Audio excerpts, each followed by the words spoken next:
What's up, bros? It's me, Mystery, and welcome back to PvP Arenas.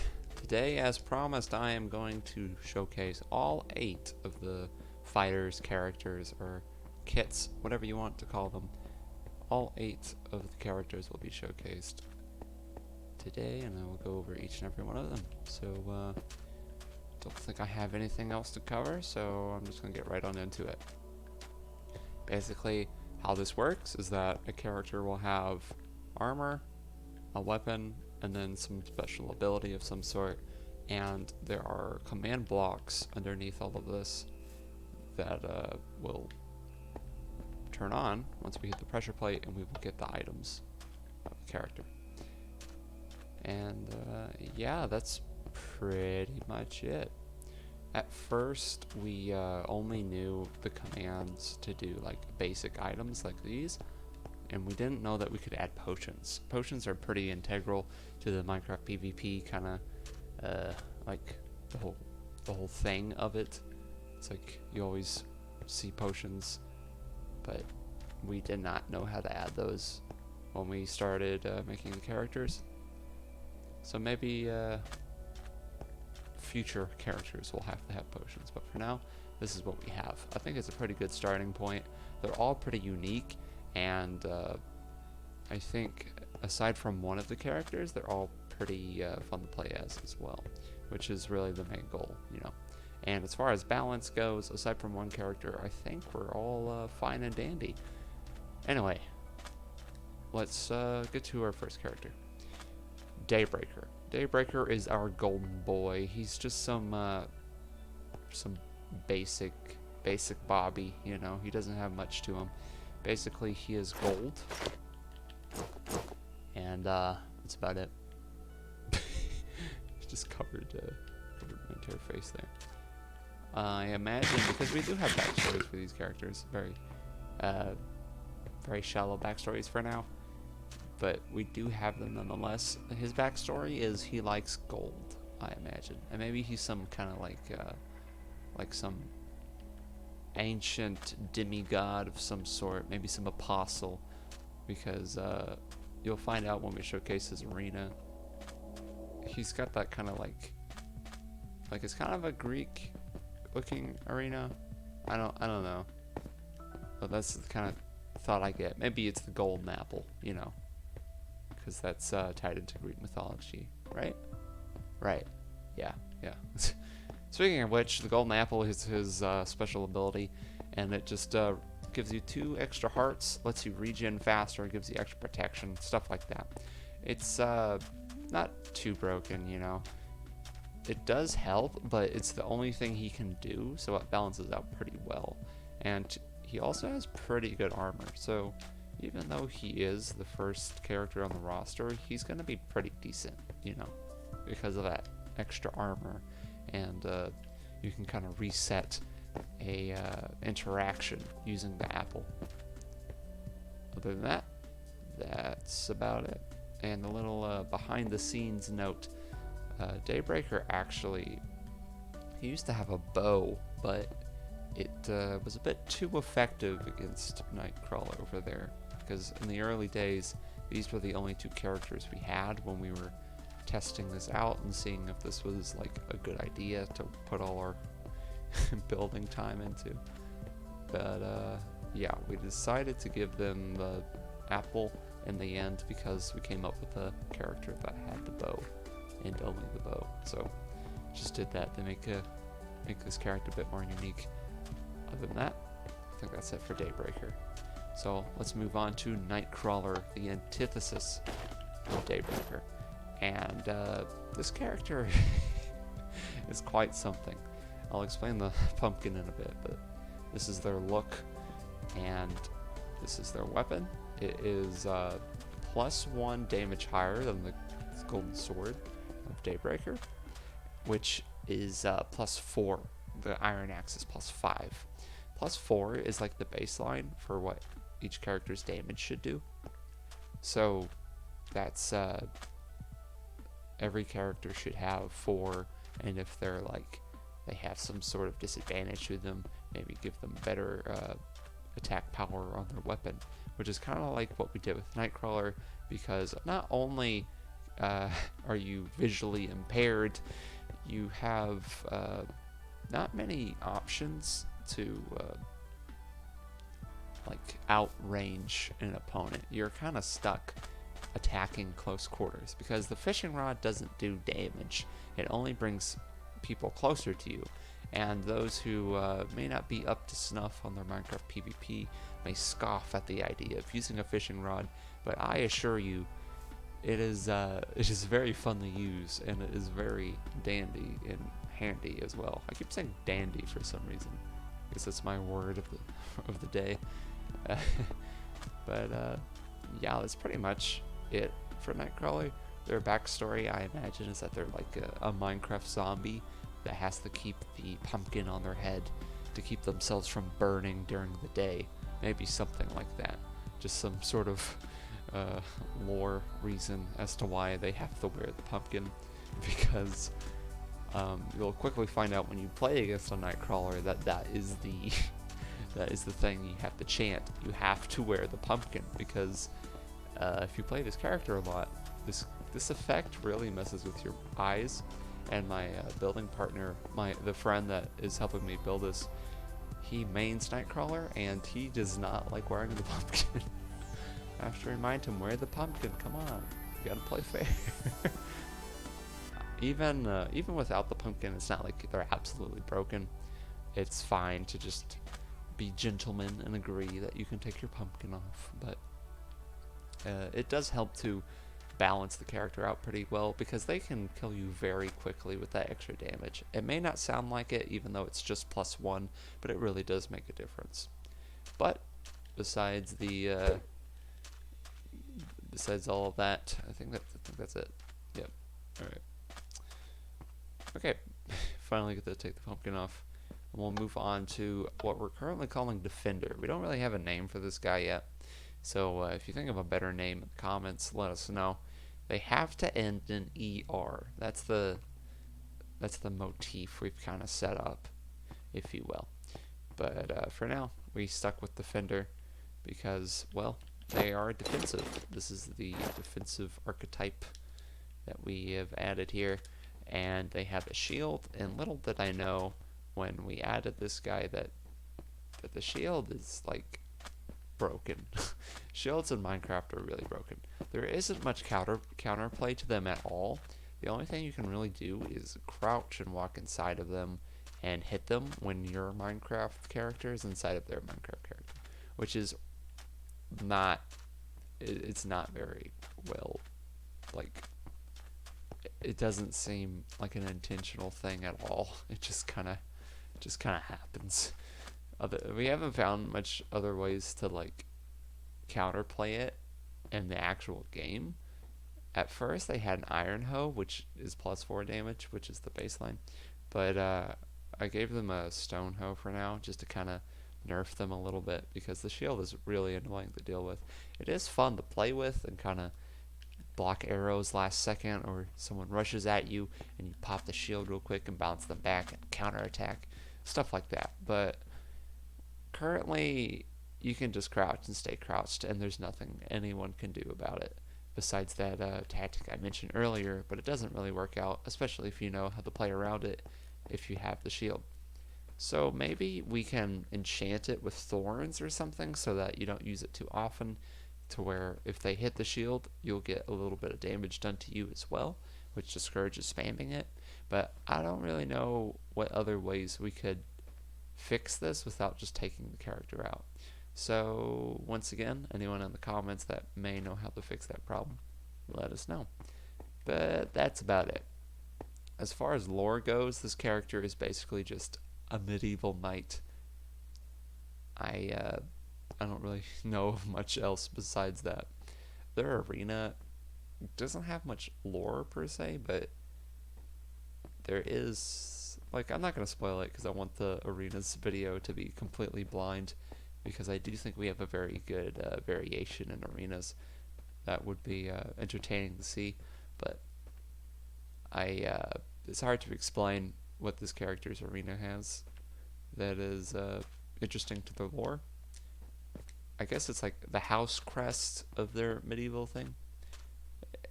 It's not even that big of a deal, but it is some sort of world building. It's at least an attempt, right? Anyway, on to a more fleshed out character. We have Stalker. And I just twirled the ender pearl. It doesn't matter. I think that's right. Stalker is just kind of a little bit derpy, but crap. Walking in third person is so weird. Stalker, they have these ender pearls, you see. So these things have forced us to put barrier blocks on the ceiling of everything because we didn't believe that random people would truly be inclined to just break out at any moment. But I guess that's just what the kids like doing nowadays, so this character has been a pain in that regard, but otherwise I think they're pretty fun. It's very nice to pull the all Omewa Mosindaru on someone and pull up behind them, give them a whack. But as you can see, the ender pearls do damage to yourself, so it is a kind of double-edged sword. Each time you use one, you're probably going to hurt yourself. There is a way to where you don't damage yourself, but I'm pretty sure it's random. I mean, like, that's 3 hearts of damage. That's crazy. And this character has one of the higher armors out of the whole cast. I think it's tied with Jester. I'm not sure. But, yeah, that's like...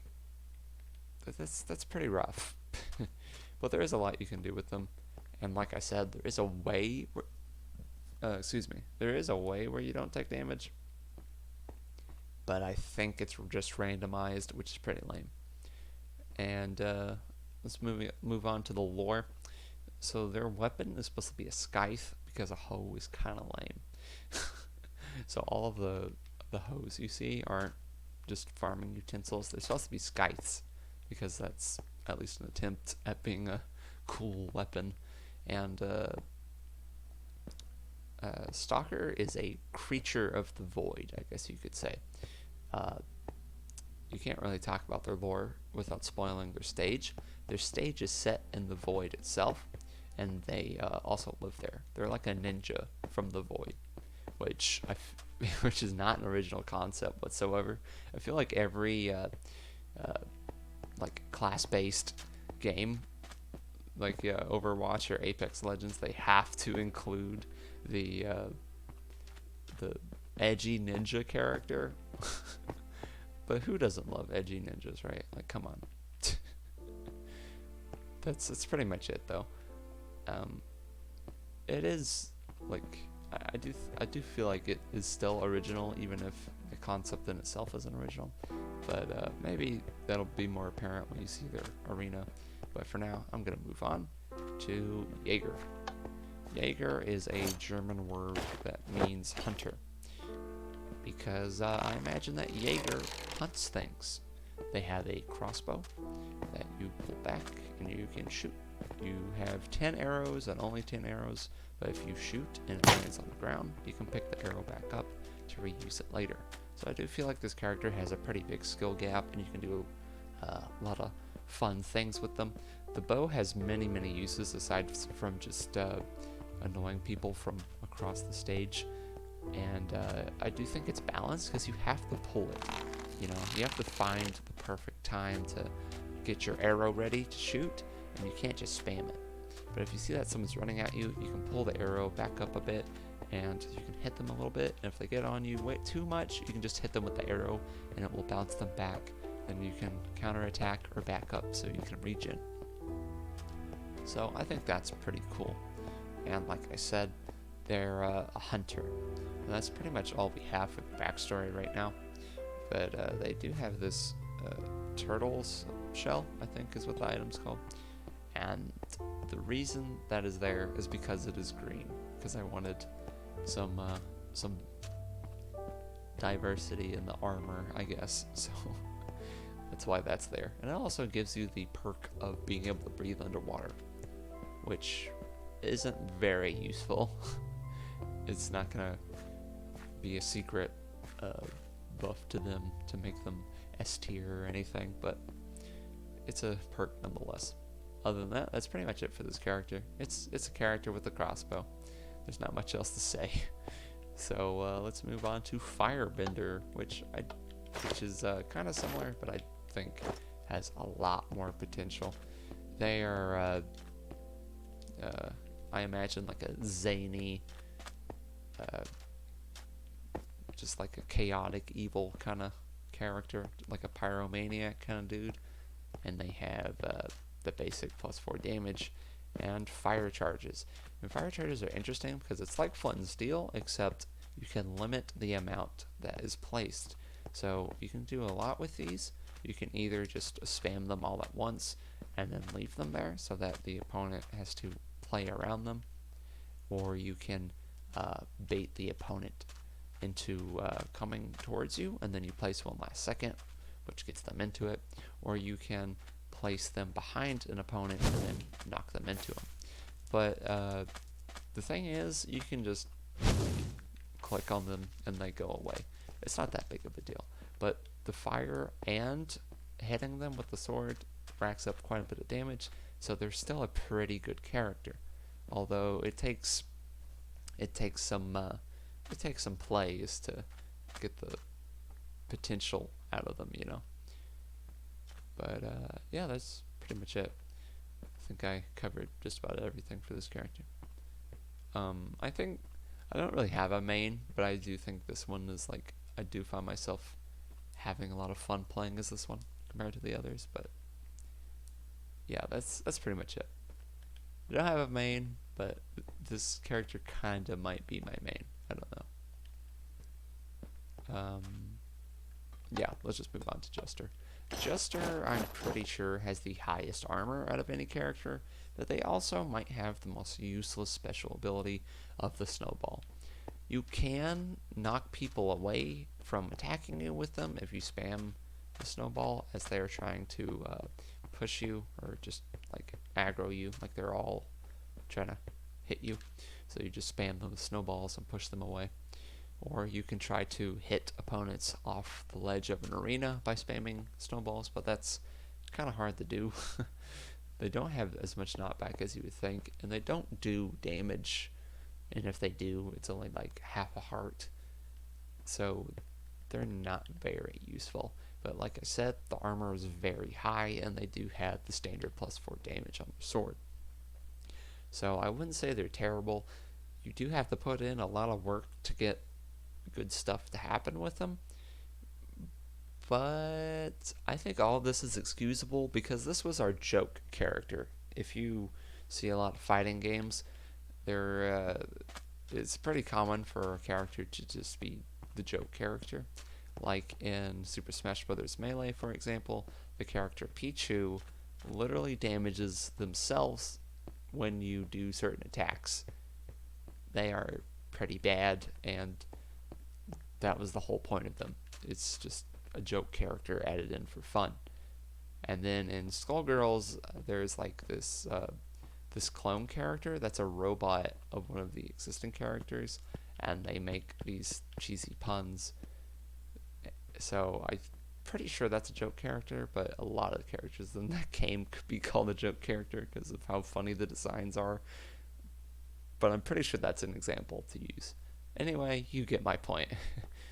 They're just here for fun, and as their name implies, I imagine that they're like a jokester, or they try to entertain the masses with their fighting style, or maybe they host their own fights. I'm not sure quite yet.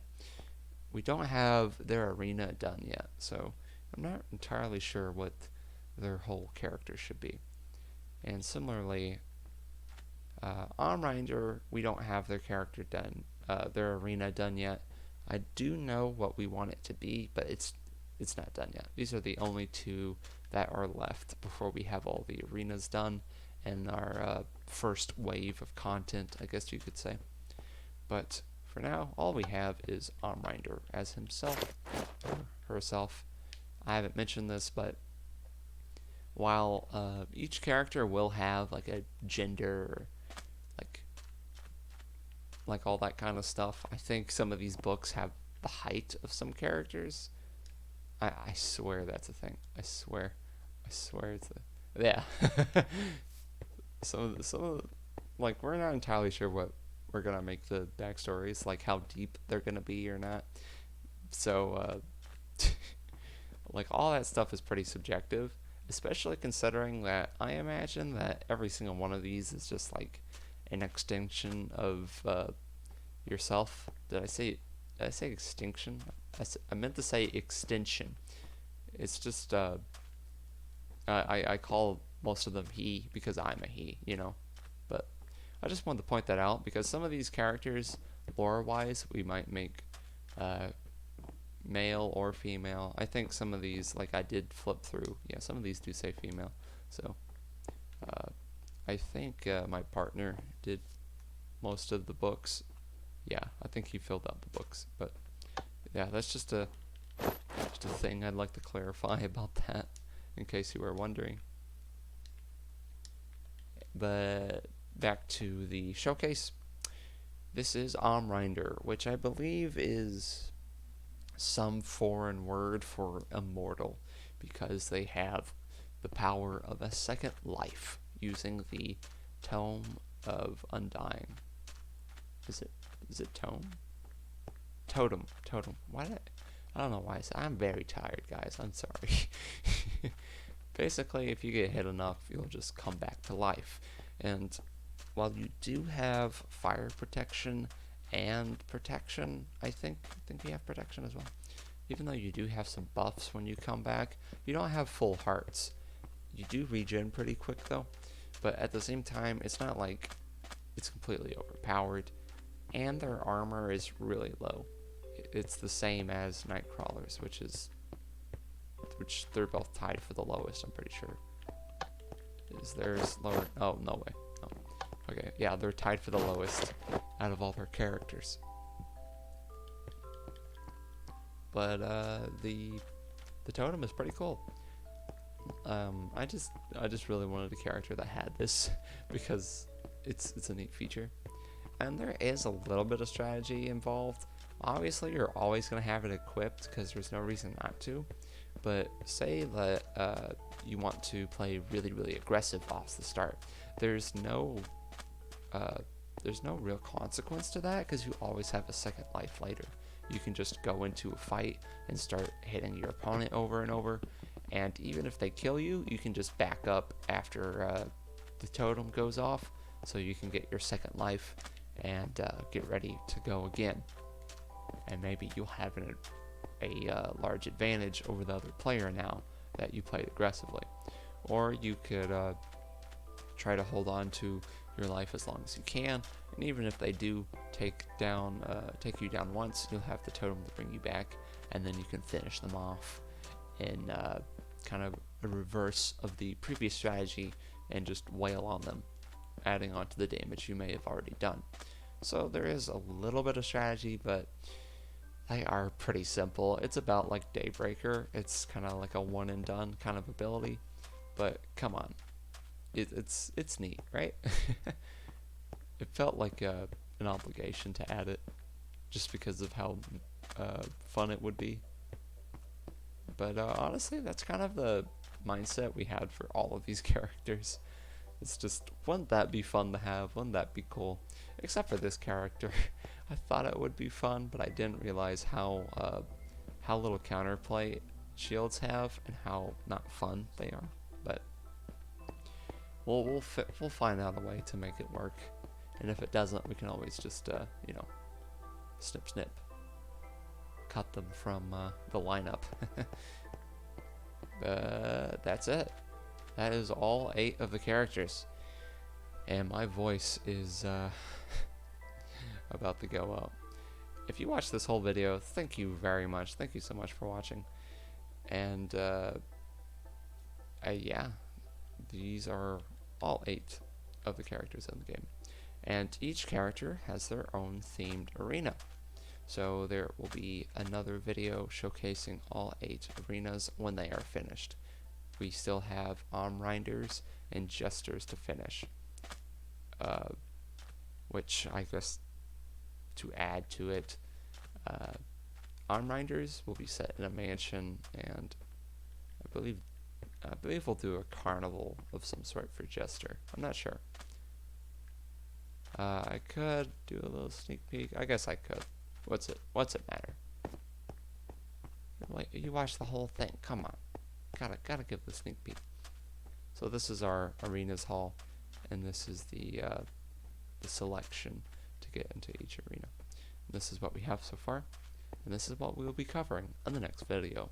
So until then, thank you all for watching, for all those who did, and that's all for now. Bye bye.